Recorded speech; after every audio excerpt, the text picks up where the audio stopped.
চাওক আমাৰ অসমীয়াত এষাৰ কথা আছে গৰু নবয় হাল থকাতকৈ বিক্ৰী কৰি দিয়াই ভাল। আমাৰ বৰ্তমান অসমৰ যিটো মানে লাইনৰ ব্যৱস্থা ঠিক তেনেকুৱা হৈ আছে। আমি যোৱা সোমবাৰৰ পৰা ৰাতি 1:30মান বজাৰ পৰা এতিয়ালৈকে লাইন আমি কাকৈজনা অঞ্চল বা নৰ্থ চালমাৰা ফিটাৰ বুলি কয় তেওঁলোকে, সেই অঞ্চলত আজিলৈকে এতিয়ালৈকে লাইন দিব পৰা নাই। আৰু চৰকাৰে দমফালি মাৰে, নিৰ্বাচনৰ আগত আহি কয়, প্ৰধানমন্ত্ৰীৰ পৰা আৰম্ভ কৰি প্ৰতিজন নেতাই আহি কয় যে 24 ঘণ্টাই ঘৰ আমি লাইন দিম, কাৰেণ্ট দিম। কিন্তু আজি সোমবাৰৰ পৰা যদি ধৰে এতিয়ালৈকে 48 ঘণ্টা পাৰ হৈ গ'ল, 48 ঘণ্টা পাৰ হৈ গ'ল, কিন্তু এতিয়ালৈকে আমাক বিভাগে লাইন দিব পৰা নাই। গতিকে ইয়াতকৈ দুখৰ বিষয় কি হ'ব? বিভিন্ন ছাত্ৰ ছাত্ৰী বয়োজ্যেষ্ঠ ব্যক্তিসকল এতিয়া গৰমত, উৎকণ্ঠ গৰমত তেওঁলোকে অসহ্যভাৱে মানে মৃত্যুৰ মুখত পৰি মানে জীয়াই আছে। নিশ্চয় যদি কোনোবা যদি গাঁও অঞ্চলত যায়, তেওঁলোকে APDCL মই কৰ্মচাৰীসকলক দাবী জনাইছোঁ, অনুৰোধ জনাইছোঁ, আপোনালোকে গাঁও অঞ্চলত আহক। আপোনালোকে লাইনৰ যেতিয়া মিটাৰৰ ৰিচাৰ্জ যেতিয়া মাইনাছ হ'ব তেতিয়া আপোনালোকে লাইন কাটি দিয়ে। হয়, ৰিচাৰ্জ মাইনাছ হ'লে লাইন কাটি দিয়ে আমি মানিছোঁ, কিন্তু আমিতো আগতীয়াকৈ ৰিচাৰ্জ কৰোঁ। আমি এই লাইনখিনি আমি কিয় নাপাম এতিয়া? আপোনালোকৰ যদি কিবা প্ৰব্লেম আছে, আপোনালোকে কি ঘাস কাটি, গৰু ঘাস কাটি থাকে নে ঘৰৰ ঘাস কাটি থাকে? আপোনালোকে লাইনৰ ব্যৱস্থা যে ঠিক কৰিব নোৱাৰে।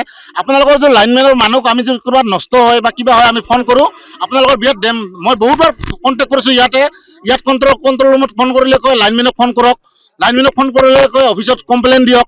আমি কাক কমপ্লেইন দিব লাগিব? আৰু ইয়াত আমি আজি বহুতবাৰ ফোন কৰিছোঁ, ফোন কৰাৰ পিছত তেওঁলোকে আমাক ৰেছপন্স দিয়া নাই, ফোনে ৰিচিভ নকৰে। ইয়াত যিজন ডিউটিত আছে আজি তেওঁক উচিত ব্যৱস্থা লওক।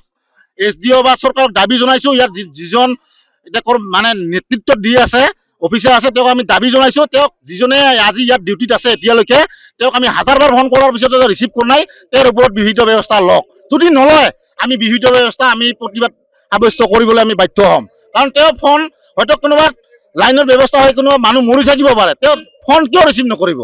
এইটো আমাক প্ৰথম উত্তৰ লাগে। আমাৰ SDO ছাৰক আমি আহিব বিচাৰিছোঁ, ইয়াত আহক, আমাৰ তেওঁৰ পৰা প্ৰশ্ন উত্তৰ বিচাৰিম। বহুত আৰু আছে, আমাৰ এইখিনিয়ে বৰ্তমান। প্ৰথম যোগাযোগ কৰিছিলোঁ, SDO ছাৰৰ ফোন নাপায়। মই নিজে ফোন মাৰিছিলোঁ SDO ছাৰক, ফোন তেওঁলোকক ফোন নোপোৱা কৰি থৈছে।